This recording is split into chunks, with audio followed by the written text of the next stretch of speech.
Apa nama pendatang ni?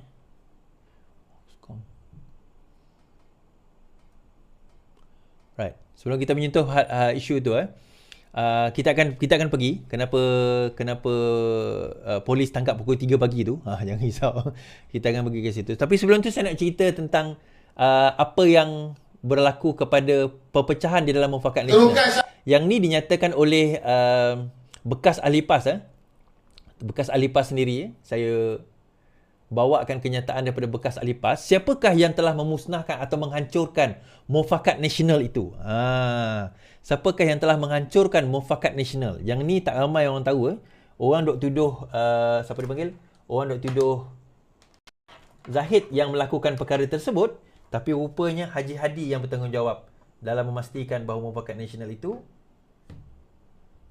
terkubur. Okay.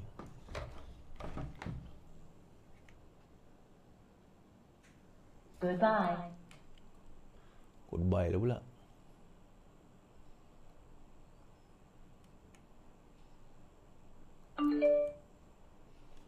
Saya tak boleh connect ni.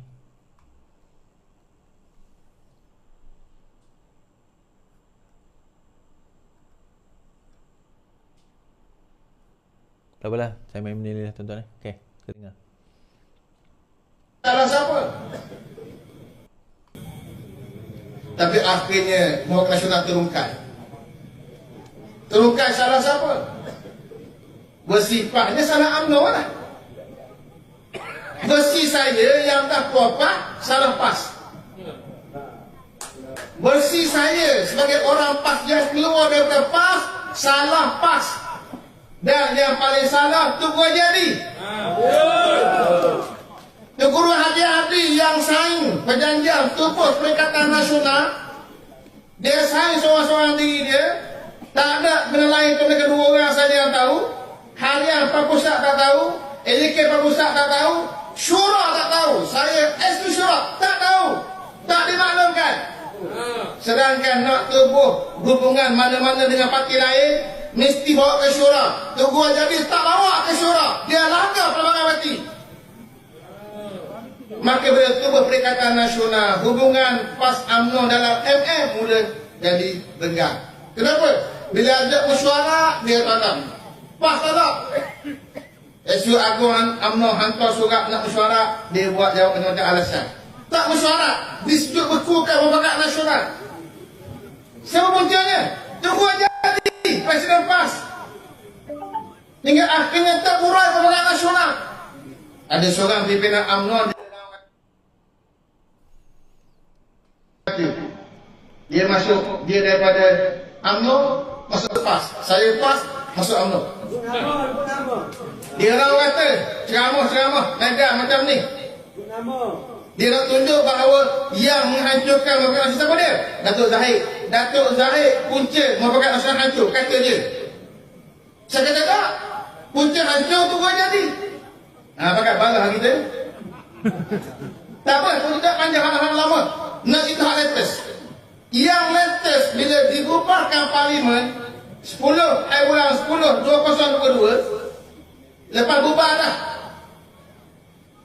12 bulan 10 berlaku pertemuan tapah mata Presiden UMNO timbalan Presiden UMNO, Presiden PAS timbalan Presiden PAS, bincang untuk masuk PRD macam mana.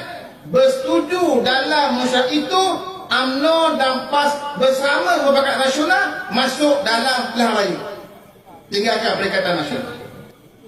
Sebab apa berani jadi macam tu?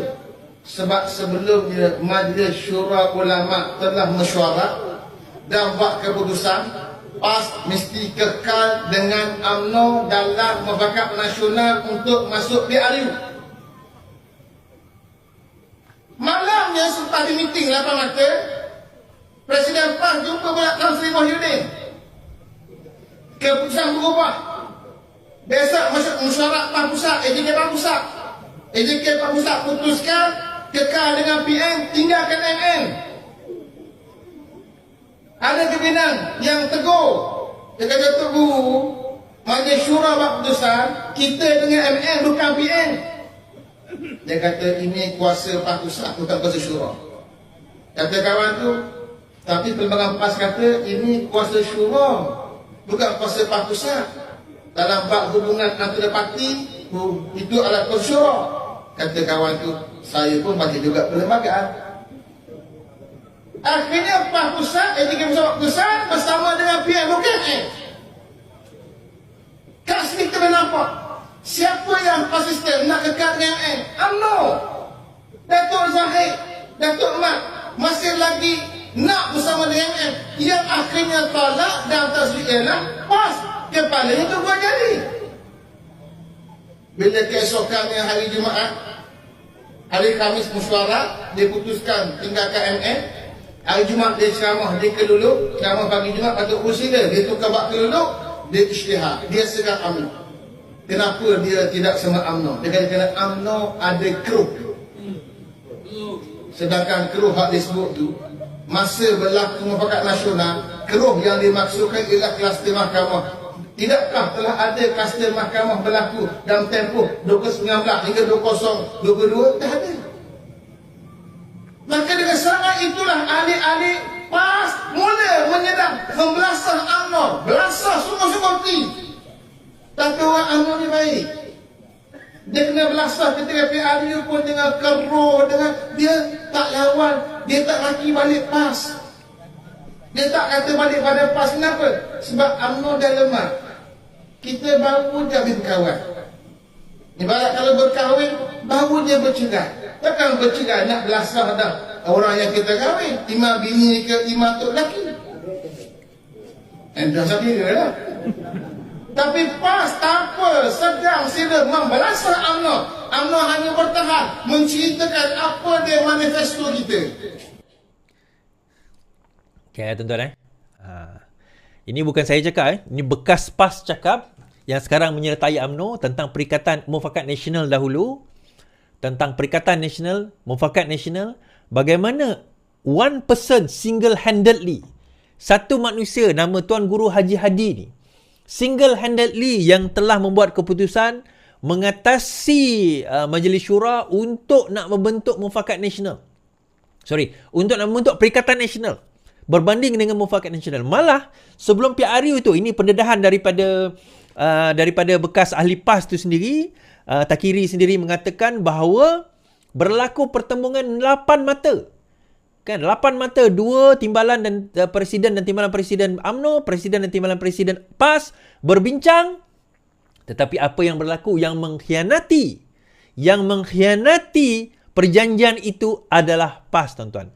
Tuan-tuan, kita nak cerita yang mengkhianati juga Pakatan Rakyat dulu juga adalah PAS. Hadi jugalah dulu yang mengkhianati Pakatan Rakyat daripada sejak tahun 2008 lagi didedahkan oleh Mursyidul Am Amanah sendiri. Ustaz Ahmad Awang kan nama dia.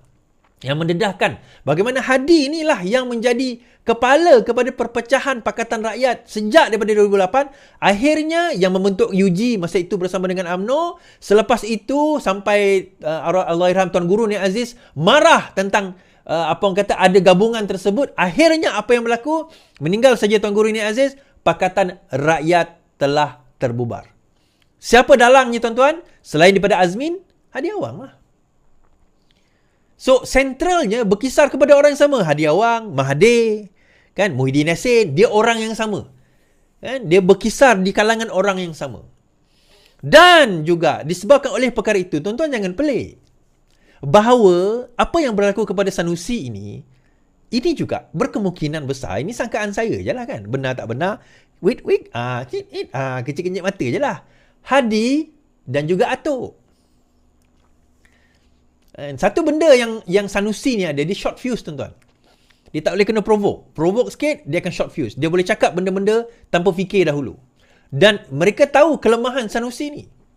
So dalam ceramah, it is not impossible kalau benda ini diminta untuk nak dipush, tuan-tuan. Dan dia push.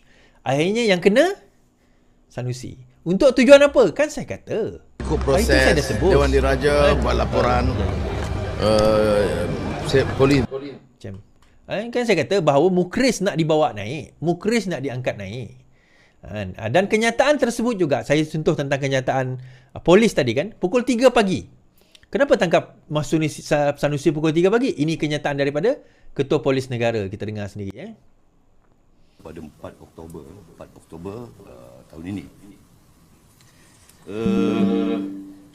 Kita telah mendapat arahan untuk menuduh oleh pihak AGC pada semalam dan juga telah pun dituduh pada hari ini. Okay. Isu yang timbul ni saya rasa pemberita pun, sahabat-sahabat media pun nak tanya mengapa ditangkap di waktu malam. Alasan kita menangkap di waktu malam yang pertama sekali apabila kita melihat bahawa minta bantuan daripada polis Kedah, kita lihat Yang Amat Berhormat ini tiada di Kedah. Dan kita mendapat maklumat bahawa beliau akan berada di Astro Awani pada jam 10 malam dan kita dapati pun tiada dia kelihatan terlibat beliau di sana. Dan telah pun menolak semua panggilan telefon untuk kita memaklumkan supaya hadir di Mahkamah Selayang esoknya. Hari inilah maksudnya. Kita juga telah pun membuat panggilan telefon kepada SUSK dan juga Sekpol beliau, dan semua panggilan itu juga di-reject. Dan daripada berita yang keluar semalam, kita dapati bahawa Datuk Yang Amat Berhormat ini sendiri pun cakap dia belum dimaklumkan. Tetapi kita nak maklumkan semua panggilan kita di-reject. So disebabkan Akta Asutan ini, Seksyen 41 ini adalah satu akta yang kalau kita cakap tuduhannya kerana perbuatannya mempunyai kecenderungan untuk menghasut dengan menyebut perkataan bagi mendatangkan kebencian dan juga penghinaan atau bagi membangkitkan perasaan tidak setia terhadap mana-mana raja. Dan dalam ucapan itu terkait Duli Yang Maha Mulia Seri Paduka Baginda Yang di-Pertuan Agong tentang Kerajaan Perpaduan, dan yang keduanya adalah Duli Yang Maha Mulia Seri Paduka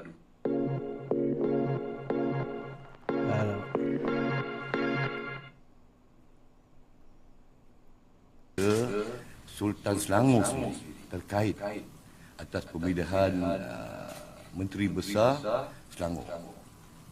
Dan report-report yang ada sejumlah 58 report, termasuklah report oleh ahli Dewan Diraja Selangor sendiri yang buat. Kita lihat bahawa sifat kes ini ataupun kecenderungan kes ini menghina ataupun memberi bangkit marah isu-isu institusi diraja. Maka disebabkan kita tidak dapat untuk menelefon untuk memaklumkan, kita cuba untuk mencari beliau dan kita dapat jumpa beliau pada jam 2:30 pagi di kawasan Mont Kiara. Dan kita pun maklum dan kita buat tangkapan. Sebenarnya kita pun ada siasatan lain. Sebelum itu kita panggil untuk merekodkan percakapan dia atas satu report yang lain. Dan beliau enggan. Itu saja alasan kita bagi menentukan bahawa beliau enggan. Beliau hadir di kita bagi menentukan dan beliau enggan. Itu saja alasan kita. Beliau enggan. Ada satu report lain yang dibuat tetapi beliau enggan untuk hadir. Itu kalau betul apa yang saya dengar tadilah. Poinnya tuan-tuan, kan? Faham dah? Situasinya rupanya dia dekat Mont Kiara. Pergi kat Kedah, minta polis Kedah tangkap. Polis Kedah kata tak jumpa. Telefon dia punya SUSK, setiausaha sulit dia, setiausaha khas dia, kemudian telefon setiausaha politik dia, tak jawab. Telefon dia pun tak jawab. Reject. Jadi kat mana dia kata tak adil tu? Ini menjawab persoalan itulah. Sebenarnya polis tak perlu jelaskan pun benda tu. Kalau polis nak tangkap, tangkap je. Tak ada isu sebenarnya. Tetapi ini untuk nak, orang kata apa, nak meleraikan isu. Kenapa nak pergi tangkap pagi? Kenapa nak pergi tangkap pagi? Kan? Itu yang berlaku tuan-tuan. Baik. Akhirnya, sebelum kita bercerita akhirnya lah, saya nak bercerita tentang isu, ada satu benda yang saya letak lebih kurang dalam 12 jam, 13 jam lalu lah. Saya kata bahawa Sanusi akan ditangkap, berkemungkinan akan disoal siasat dan ditangkap sekali lagi dalam isu yang melibatkan SPRM. Yang tadi itu polis. Tapi ada satu Gerakan telah dibuat untuk membuat laporan berkenaan salah laku lah. Dan melibatkan Akta SPRM. Telah pun dibuat laporan itu hari ini. Dan saya menyatakan bahawa masa saya posting tu dalam Facebook saya, tak mai orang take it seriously kan. Orang kata tak adalah, ni lah, itulah. Akhirnya, apa yang berlaku tuan-tuan? Kita baca kenyataan ini. Okey. Isu REE. Siasat SPRM siasat seorang menteri besar. Suruhanjaya SPRM membuka kertas siasatan berhubung penyelewengan dan penyalahgunaan kuasa melibatkan seorang menteri besar dalam isu pelembungan nadir bumi unsur nadir bumi REE. Menurut sumber, aktiviti pelembungan tersebut dipercayai dilakukan secara tidak sah sekaligus menyebabkan kerugian dalam kerajaan negeri. Menurutnya, isu pelembungan haram dan kerugian hasil bumi itu telah diadukan oleh beberapa pertubuhan bukan kerajaan termasuk Gerakan Anti Sanusi pada Mac lalu. Difahamkan daripada penduduk di kawasan Bukit Enggang Sik, Kedah, beberapa kerja pelembungan haram itu telah dibuat secara besar-besaran sebelum ditumpaskan oleh pihak berkuasa. Pada Januari lalu, UMNO Kedah juga pernah mengesahkan SPRM untuk menyiasat dan mendedahkan hasil siasatan sama ada terdapat campur tangan politik dalam isu kecurian REE yang mendatangkan kerugian besar kepada negara, katanya pada Selasa. Jelasnya, aduan itu adalah hasil daripada satu surat viral berkaitan permohonan kuota kerajaan asing kepada KDN. Ia kononnya bagi projek usaha sama antara kerajaan negeri dengan sebuah syarikat tempatan dan syarikat dari negara China, ujarnya. Jadi dalam perkara ini tuan-tuan, jangan terkejut selepas ini. Perkara kedua yang Sanusi akan kena adalah berkenaan dengan berkenaan dengan REE ini, salah guna kuasa ini, dan pihak SPRM kalau lengkap siasatan dia berkemungkinan akan angkut Sanusi pula lepas ni. Detail dia saya ada sebenarnya, laporan-laporan itu dah ada kan, saya dah dedahkan beberapa kali dah. Tuan boleh tengok video-video sebelum ini. Namun SPRM kali ini dia memang sekarang ini persoalan dia, adakah Sanusi akan diletakkan jadi calon? Kan yang kalau kita tengok sebelum ini berkaitan dengan kes hasutan ni bolehlah dia nak main-main lagi. Tetapi kalau kita tengok berkaitan dengan SPRM bagaimana pula? PAS dan PN hari ini memberi bayangan bahawa mereka tidak goyah dengan dua tuduhan berkaitan menghina Raja-Raja Melayu. Tak goyah dengan hina Raja Melayu ni tuan-tuan yang dikaitkan dengan Muhammad Sanusi. Justru salah seorang pemimpin kanan terbabit, Tuan Ibrahim Tuan Noman menegaskan Sanusi akan tetap diturunkan sebagai calon PRN di Kedah ini. Bahkan, kata timbalan Presiden itu, Sanusi setakat ini kekal sebagai pertaruhan utama dalam usaha PN mempertahankan Kedah dari rampas oleh pihak lawan. Isu dia, kalau sekiranya dalam pada kempen itu berlaku, Sanusi ditahan oleh SPRM, bagaimana keadaan dia? Kalau berlaku dakwaan dan tangkapan, bagaimana keadaan dia? Adakah beliau akan terus ataupun tidak dijadikan calon dan diletakkan calon sekali lagi? Sebab kita ada lebih kurang 29 hari lagi 29 hari. Pada 29 hari bulan so lebih kurang dalam 3, 4, 5, 6, 7, 8, 9, 10 hari lagi before penakmaan calon. Dan anything can happen dalam tempoh 10 hari. Kita tengok siasatan polis tu pun 3 hari. Ini SPRM, dia kata dah bulan Mac dah laporan tu dah ada. Laporan terhadap Sanusi mengenai REE ni dah bulan Mac hari tu dah dibuat. Takkanlah tak conclude lagi dah bulan 7. 2 bulan dah siasatan tuan-tuan. Tiba-tiba hari ini keluar dalam surat khabar bahawa SPRM menyiasat seorang menteri besar berkaitan dengan REE. So menteri besar mana lagi? Kalau bukan menteri besar Kedah. Kalau menteri besar Terengganu, yang tu berkaitan dengan tanah. Malam tadi saya dah dedahkan tentang tanah dan ada yang tanya saya, menteri besar Terengganu ni akan kena juga ke Is? Ya. Menteri Besar Terengganu ni pun akan kena juga. Termasuklah ada satu adun yang mentransferkan tanah kepada isterinya sendiri. Ini Menteri Besar pun transfer tanah kepada isterinya juga. Kan? Kemudian dalam satu kes lain, dia jual tanah pada undervalue. Bukan transfer tanah pada isterinya, tetapi jual tanah pada koperasi, pada NGO milik isterinya. Di mana isterinya merupakan pengurusi dalam NGO itu pada kadar yang lebih rendah daripada harga pasaran. 30 juta, 500 ribu je premium. Pada premium 5 juta. Tapi dia kena bayar 500 ribu saja. Dan tanah di Kuala Berang melibatkan 3 plot tanah yang ditransfer kepada isteri, katanya isteri kepada adun tersebut, yang mana tanah-tanah tersebut ditransfer kepada isterinya. Kemudian dia juga adalah salah seorang ahli lembaga pengarah di dalam syarikat tersebut. Oh tuan-tuan, saya tak tahulah PAS ni apa jadi pada PAS tuan-tuan? Ini memang betul ambil ghanimah ni. Kan? Memang betul ambil ghanimah ni. Ui, bahaya ni tuan-tuan kan. Tapi itu yang berlaku sekarang ini di mana kenyataan daripada polis, daripada SPRM nampaknya semakin menggoyahkan Kerajaan Perikatan Nasional. Dan terbaru tuan-tuan berkenaan dengan Vincent Tan saman kerajaan. Yang ini juga ada kaitan ni. Saya nak cerita ni. Berjaya Group saman kerajaan tamatkan kontrak ketika Muhyiddin jadi Perdana Menteri. Syarikat usaha sama JV Kumpulan Berjaya dan Kumpulan Nazar telah memfailkan saman terhadap kerajaan MOF, Kementerian Keuangan, kerana menamatkan LOI, Letter of Intent, yang ditawarkan kepada mereka pada tahun 2020. Pengasas dan penasihat Kumpulan Berjaya Tan Sri Vincent Tan berkata, LOI berkaitan dengan kontrak untuk membekalkan kenderaan kerajaan telah ditamatkan 3 bulan setelah Muhyiddin Yassin mengambil alih jawatan Perdana Menteri pada Mac 2020. Mereka telah menamatkan perkhidmatan kami dan memberikannya kepada Spangko. Kerajaan bersetuju untuk membelanjakan 700 juta lebih tinggi berbanding dengan bidaan yang dibuat oleh Tan Sri Vincent Tan. Kerajaan berfikiran bahawa Berjaya dan Nazar tidak